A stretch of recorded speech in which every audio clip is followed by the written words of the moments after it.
নমস্কার বন্ধুরা, ধর্মকথা চ্যানেলে তোমাদের অনেক অনেক স্বাগত। আজকের বিষয় রুদ্রা অভিষেক, যা অতি গুরুত্বপূর্ণ একটি বিষয়। কিন্তু তার আগে বলে রাখি, অনেকে মনে করছেন রুদ্রাক্ষ অভিষেক, তা কিন্তু নয়।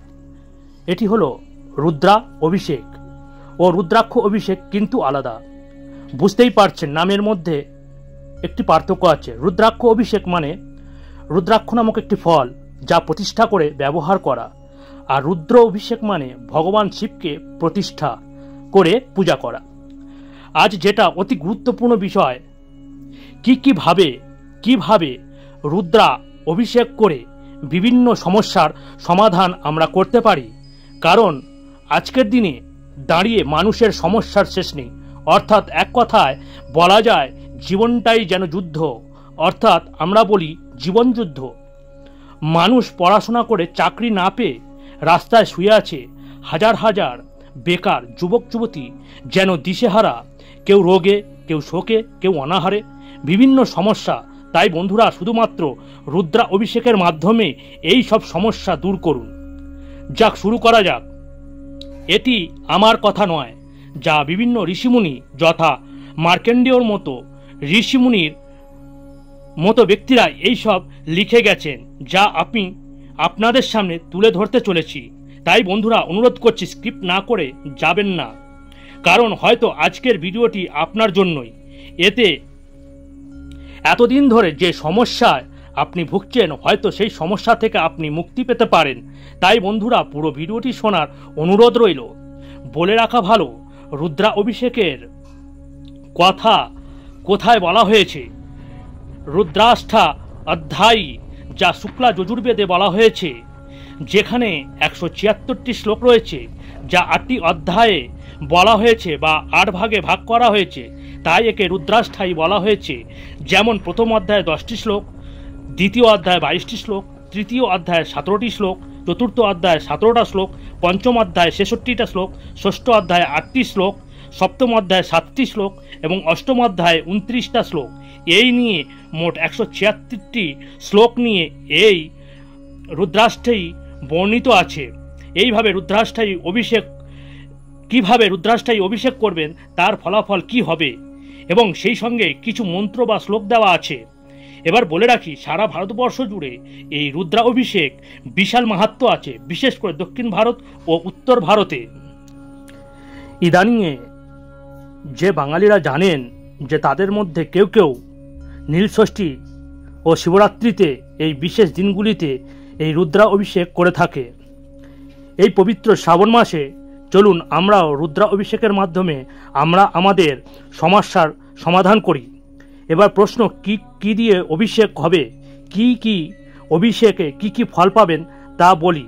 সাধারণত আমরা জানি বাবা মহাদেব গঙ্গা জলে ও পঞ্চামৃতে অভিষেক হয়, কিন্তু তার বাইরেও বেশ কিছু দ্রব্য আছে যা দিয়ে অভিষেক করলে বিভিন্ন সমস্যার সমাধান হয়। আর তার কি ফল হয় তা জানাবো। যেমন কেউ দুধ দিয়ে অভিষেক করলে এতে সাংসারিক শান্তি আসে। কেউ যদি ধন সম্পত্তি চায়, সে আখের রস দিয়ে অভিষেক করবে। কেউ চাইছে আমার পাশের বাড়ি শত্রুটা একেবারে চিৎপটাং হয়ে যাক, বা এক কথায় শত্রুনাশ হয়ে যাক, তাহলে সে সর্ষের তেল অর্থাৎ তৈলধারা দিয়ে অভিষেক করবে। কেউ চাইছে প্রেমের সম্পর্কগুলো বেশ ভালো হোক বা মাখো হোক, তারা গুড়দক অর্থাৎ আখের গুড় দিয়ে জল মিশিয়ে বাবাকে অর্পণ বা অভিষেক করবেন। কেউ চাইছে আমার সন্তান হোক, যিনি নিঃসন্তান তিনি পঞ্চামৃত অভিষেক করবেন আর মনে মনে প্রার্থনা করবেন।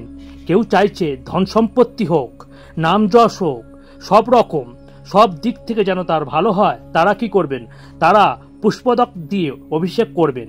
অর্থাৎ গঙ্গা জল নেবেন, ওর মধ্যে বিভিন্ন ফুল, যথা চাঁপা ফুল, গোলাপ ফুল, নীল অপরাজিতা ফুল, তার মধ্যে 2 ঘন্টা ফেলে রাখুন।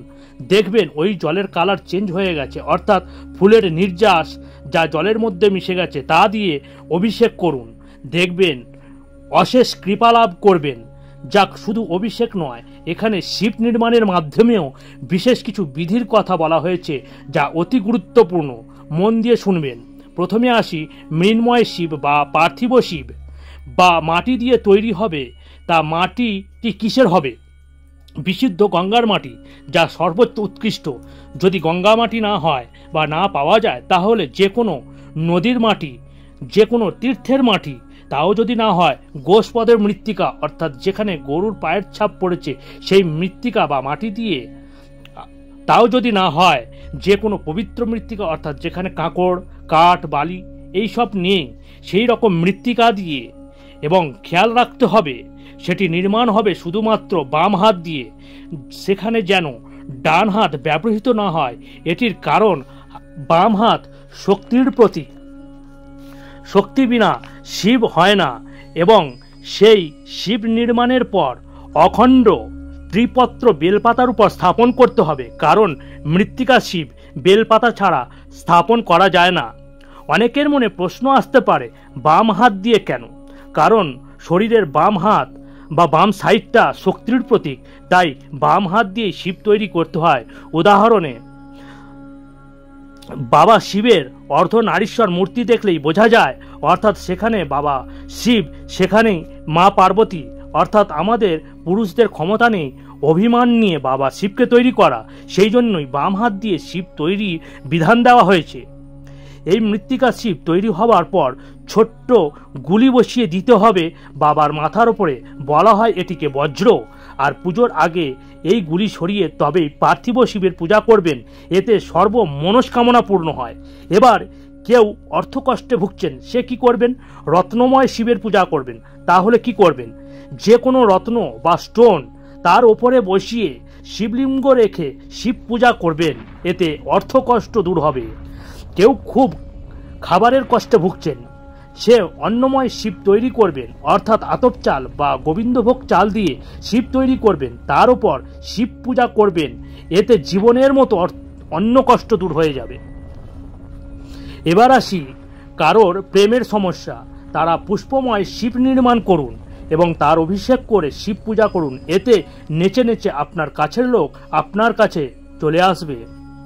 এবার আসি কেউ রোগগ্রস্ত, তারা বৃষ বা ষাঁড়ের গোবর দিয়ে শিবলিঙ্গ তৈরি করুন এবং অভিষেক করে পূজা করুন, দুরারোগ্য ব্যাধি থেকেও মুক্তি পাওয়া যায় বাবার কৃপায়। এবার আসি কেউ ভাবছে শত্রু নাশ করবেন, কি করবেন? শত্রু যেই গৃহে বা ঘরে থাকে তার চৌকাঠ বা গেটের কাছ থেকে মাটি বা ধুলো নিয়ে আসবেন এবং সেটি দিয়ে মাটি মিশিয়ে, অর্থাৎ গঙ্গা মাটি মিশিয়ে শিব তৈরি করে বেলপাতার উপর স্থাপন করে পূজা করুন আর সর্ষের তেল দিয়ে তার অভিষেক করুন।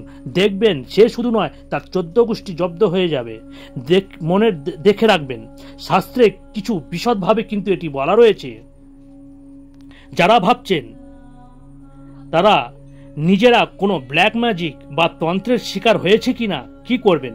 তারা রূপোর শিব তৈরি করুন বা পারদের শিব নির্মাণ করুন এবং অভিষেক করে পূজা করুন। দেখবেন আপনাদের যে সমস্ত ব্ল্যাক ম্যাজিক বা সমস্যাগুলো আছে, কুপ্রভাব আছে, সেগুলো কেটে যাবে। টোনা টোটকা কিছুই কাজে দেবে না তাদের, যা শাস্ত্রে বর্ণিত আছে, বলা আছে।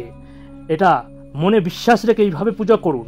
এবার আসি যাদের চাকরি হচ্ছে না, যেটা এখন বর্তমান সময়ে অতি গুরুত্বপূর্ণ, তারা কি করবেন?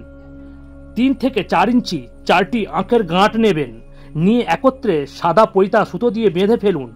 দেখবেন একটি রূপ নিয়েছে, সেটিকে আখের রস দ্বারা অভিষেক করে পূজা করুন। দেখবেন নিশ্চিতভাবে কোনো না কোনো দিক থেকে আপনার কর্মসংস্থানের রাস্তা খুলে যাচ্ছে বাবার কৃপায়। এবার আসি যে ভাবছেন আমাকে ক্ষমতায় বসতে হবে, যেমন কোনো অফিসের কোনো ভালো পদে হোক বা রাজনৈতিক বিশেষ কিছু পদ বা ক্লাবের সেক্রেটারি ইত্যাদি ইত্যাদি, তারা লৌহময় শিব নির্মাণ করবেন, তার উপর তিল তেল দিয়ে অভিষেক করুন বা পূজা করুন। যেটা কামনা করছেন, সেই পূজা করছে, সেই কামনা পূরণ হবেই হবে। কারণ লৌহ শনিদেবের প্রতি, তাই সেই শনিদেব তার প্রতি থেকে দৃষ্টি সরিয়ে তার যে শত্রু আছে, অর্থাৎ যার জন্য যে ওই পদটি পাচ্ছে না, সেই পদ পাচ্ছে না, তার উপর গিয়ে পড়বে সেই শনিদেবের দৃষ্টি। ফলে বুঝতেই পারছেন যা হবার তাই হবে। এবার আসি কেউ ভাবছেন আমার ছেলেমেয়েরা অনেক কষ্ট করছে, কিন্তু পড়াশোনা করে কোনো পড়াশোনার উন্নতি চাকরি পাচ্ছে না, উন্নতি করতে পারছে না, তারা কি করবেন? তামা, কাঁসা ও সোনা দিয়ে শিব তৈরি করুন, বা যদি সম্ভব না হয় তাহলে বেশ কিছু জব নিয়ে আসুন, তা দিয়ে শিব নির্মাণ করুন। যাকে জবময় শিবলিঙ্গ বলে, এটিকে দুধ দিয়ে অভিষেক করুন ও পূজা করুন। দেখবেন বিদ্যায় উন্নতি হবেই হবে, এবং সেই সঙ্গে চেষ্টা করুন পলাশ পাতা দিয়ে হোম করতে, এতে চাকরির পরীক্ষা সফলতা আসবেই।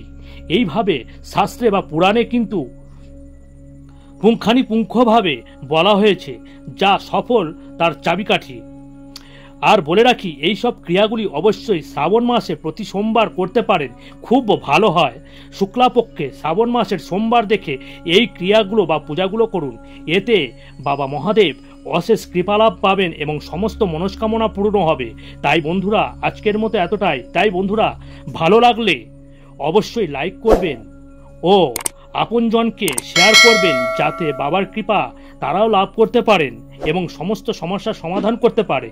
সেই সঙ্গে যারা নতুন, অবশ্যই সাবস্ক্রাইব করবেন, যাতে এরকম অথেন্টিক ভিডিও আপলোড করার সাথে সাথে আপনাদের কাছে পৌঁছে যায়। আর কমেন্টে অবশ্যই হর হর মহাদেব লিখতে ভুলবেন না। হরি ওম তৎসৎ, হরি ওম তৎসৎ, হরি ওম তৎসৎ।